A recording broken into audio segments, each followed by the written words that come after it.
Hello from Oldenburg Vineyards. It's October and it's springtime. It's a very, very busy time of year on the farm. As it starts to warm up, the vines start to grow and the vineyard team has to get pretty busy. Behind me we have some, what they're called is Cape Weaver birds. They build these nests that you can see, and I think the way it works is the male does all the building and the female gets to choose, and if she doesn't like the first one, he has to build the next one, and so it goes on. Sometimes they have to build up to 7 nests. Now, I'm not sure of any parallels to humans, but it's interesting to watch them here. I think it's a nice analogy for springtime on the farm in October.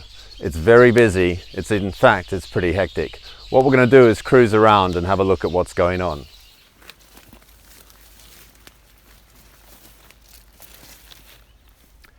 We're in our Chenin Blanc block on what we call the Riverlands. We have a beautiful river right next to us here. And you can see from the pruning, where we've pruned over winter, we prune back to these points here. And then in spring it explodes upwards. The number of shoots is actually being dictated by us. And what's really nice in here, if you just look in there, you can see the new, that's going to be a great bunch. Tiny now, it's got a flower and then it becomes a bunch.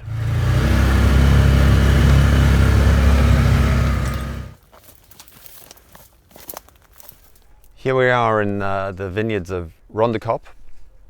Behind me we're doing a bit of suckering. The team's out here, and suckering is when we basically remove the unwanted growth, mostly on the trunk of the vine, but on some of the arms of the vine as well. And the idea here is very simple, just removing things that are unnecessary, focusing the entire energy on the vine, on the shoots, and therefore into the bunches. It's worth noting with our vineyards here, we have currently about 25 hectares of vines. Obviously we've got some new plantings that will add to that. So that's about 65 odd thousand vines, and every single one has to be suckered from trunk to arms. It's quite a process.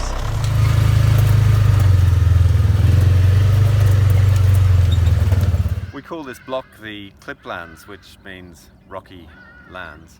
I guess you can see why. It is extremely rocky, and not just at the surface, all the way down. It's a total mission to get these young vines in here. But the thing that seems to happen is once they get in here, because of the rockiness, those roots are really drilling down into the soil. So you've got this sort of extreme root penetration. And that's probably something that's contributing to the flavor profile of this wine we're making from here. It's pretty good, but you'd never think you could grow something here. It's like the side of the moon.